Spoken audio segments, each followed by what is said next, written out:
How do you cope with the death of someone that you love? Well, we'll talk about my wife, Tommy Sue.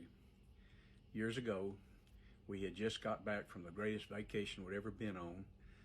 The next morning, my wife got up and did her jogging and came back and passed out in the yard.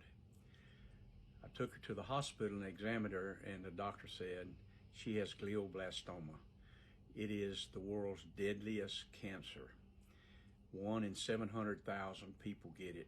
And after I got through talking with Dr. Bermudez, the next thing he said was, if she doesn't get an operation now, she'll be dead in 4 weeks.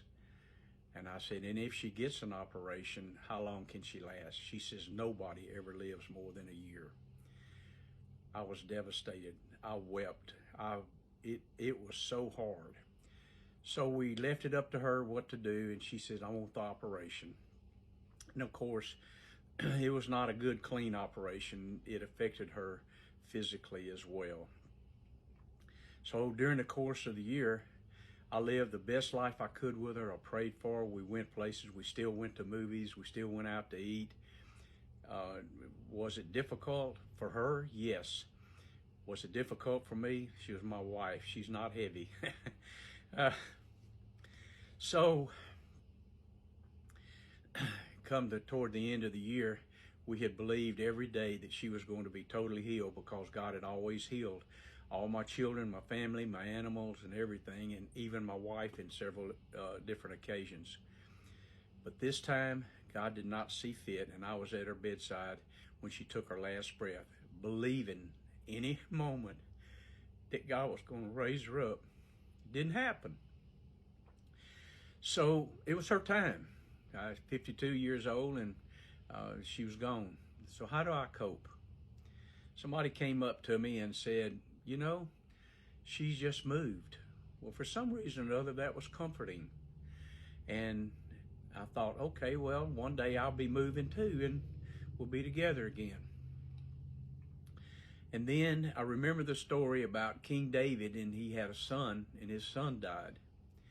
And the next day after his son died, he got up and brushed his teeth and combed his hair and got about his business. And some of his servants came and said, King, what are you doing? Aren't you mourning? He says, well, I can't do anything about it now. He's already gone, and he can't come to me, but one day I can go to him. And he went about his business. And I went, you know what? I can't live in the past. There's no need for me to mourn. I've already mourned for a year, actually, every day. And now it's time to go forward. She would go forward, and I'm going forward. So that night, I took one of my children, we went to a movie. Amazingly, it was about Richard Gere, and his wife had glioblastoma. I had no idea. Nevertheless, we celebrated. I actually did her funeral service. And was it hard? Yeah, it was packed out, a lot of people there. I didn't even give an altar call, but a lot of people came forward and got saved, actually. So in her death, she was able to take some people with her. The kind of person she was. So how do I cope? I cope with death by living life, not by living in the past, not by mourning.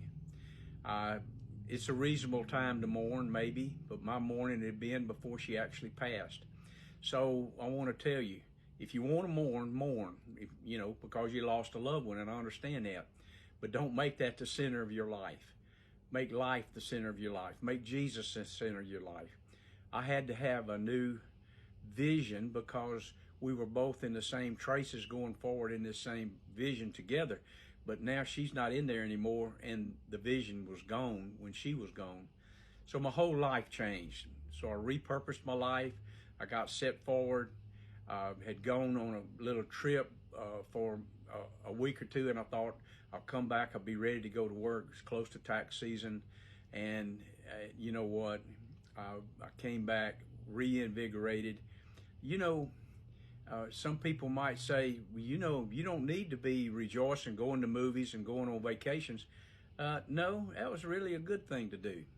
So it kind of takes your mind off of things, and you really get to thinking about and praying about where you're going to go from here.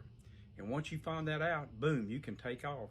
And your life doesn't have to be buried in the past and chained to someone that's already in the grave.